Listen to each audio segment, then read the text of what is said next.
Magandang araw po and welcome to my channel, The Late Grower. Ang topic po natin ngayon ay kung paano gumawa ng organic liquid fertilizer para sa ating mga halaman.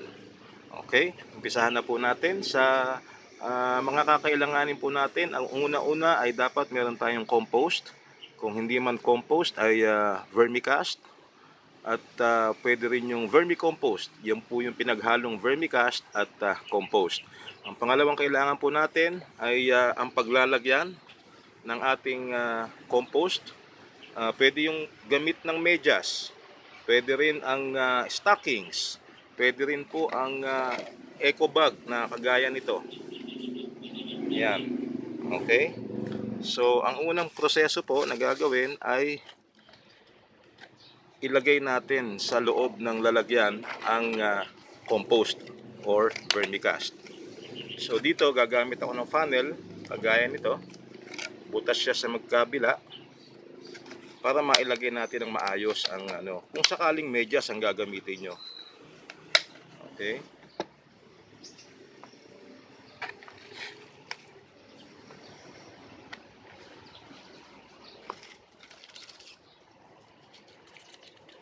Ayan po, nilagyan ko lang ang medyas.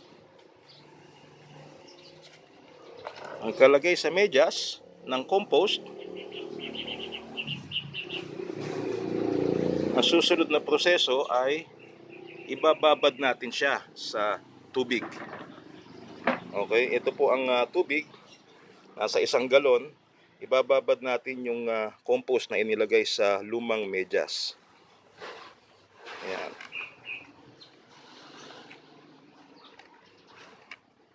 Pwede pong nakabitin lang siya. Pwede rin nakalubog. Okay. So dito po, iiwanan lang natin siya ng mga ilang oras.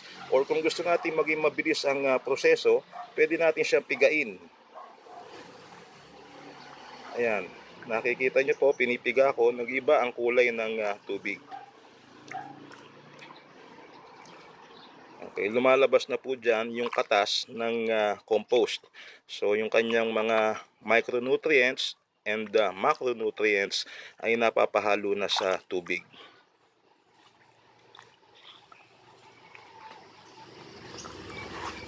Yan. And then, iwanan po siya ng mga ilang oras, 1-2 oras ay pwede na.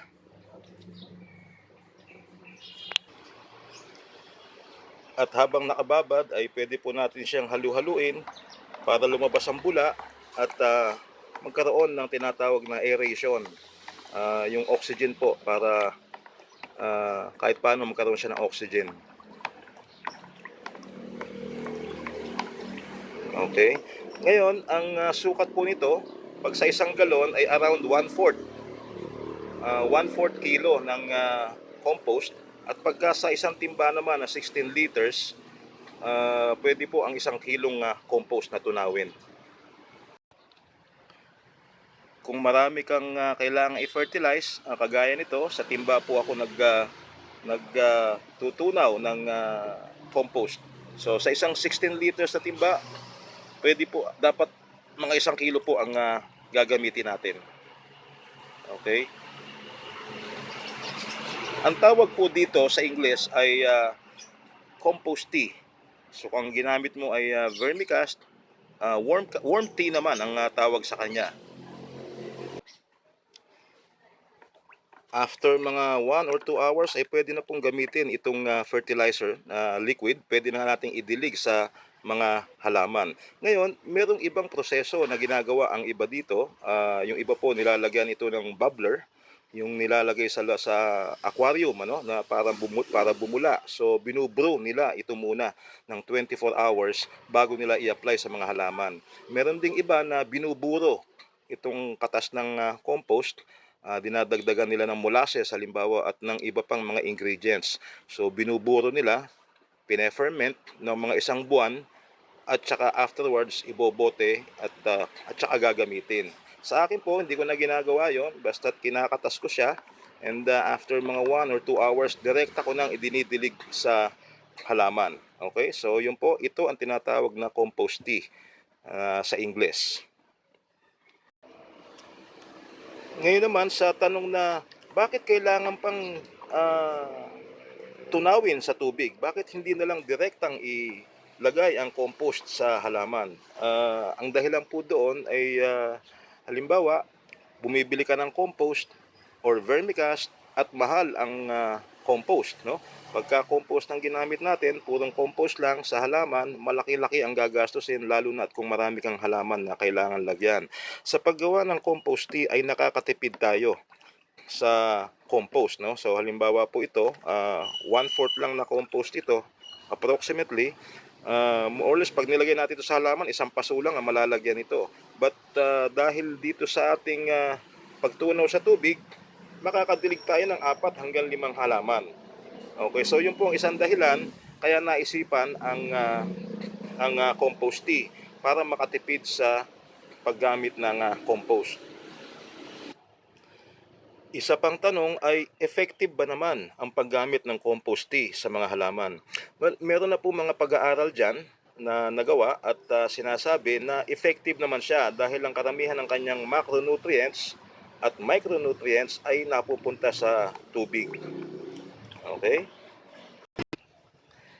Isa pang tanong ay isang gamitan lang ba ang compost pag ibinabad natin sa tubig? Well, pwede po ito ng dalawa. Sa akin po ay dalawang babara ang ginagawa ko. So pagkatapos kong gamitin na isang beses, ilalagay ko lang ito sa isang batsyang maliit at itatabi dun sa hindi naaarawan. Yung iba ay nagagawa pa ito ng hanggang 3 babaran. So para po itong halimbawa ay nagpakayod tayo ng nyug sa palengke, ano? Yung unang piga, kung tawagin natin ay kakanggata, yun yung pinakamalasa. So yun po yung unang babad nito, ito yung pinaka masustansya sa mga halaman. Ang pangalawang babad naman po, para hindi masyadong ma-dilute ang kanyang sustansya, dapat yung 1 kilo ay ibababad na lang natin sa kalahating timbang tubig. So parang 2 galon na lang or 8 liters na lang doon siya ibababad. Pag pangatlong gamit naman, pangatlong babad, dapat po doon sa 1 galon tubig na lang siya ibababad. Okay, para po makuha natin yung sustansyang natitira sa kanya. At pagkatapos po nating maibabad ng 2 o 3 beses, yung matitira po sa kanya, pwede nating ihalo na lang sa ating container or sa paligid ng ating halaman. So kung ano man yung natitirang nutrients sa kanya, papakinabangan pa rin ng halaman. Okay? So yan po ang kagandahan ng paggawa ng compost tea. Marami kang madidiligan or ma-applyan ng fertilizer sa iyong mga halaman. Dahil ito po ay pure organic, hindi siya delikado sa halaman. Kahit gaano karami ang idilig mo sa halaman ay pupwede. No? Isa pa pong bagay na maaaring paggamitan nito ay bilang foliar spray. So ang gagawin lang, ilagay sa spray bottle ang ating liquid fertilizer at pwede nating i-spray sa ating halaman sa mga dahon at sa kanyang katawan. Malakas din po kasi mag-absorb ng nutrients ang katawan at mga dahon ng halaman, particularly yung stomata nila, malakas mag-absorb ng nutrients, kaya maganda na gawin siyang foliar spray. So pwede po natin siyang idilig o spray sa ating seedlings, doon sa mga nasa seedling stage. Pwede din doon sa mga nasa vegetative stage, doon sa flowering stage, pwede rin po siyang i-spray. At pagdating naman po sa namumungang halaman, wag na po tayo mag-spray nito 2 weeks before tayo mag-harvest. Okay, although organic po siya, syempre meron pa rin siyang mga mikrobyo na pwedeng makuha kung aanihin yung prutas at kaka-spray lang natin. So, yon po ang isang paraan kung paano gumawa ng organic liquid fertilizer na magagamit sa ating mga halaman. Maraming salamat po sa panonood and see you in my next videos.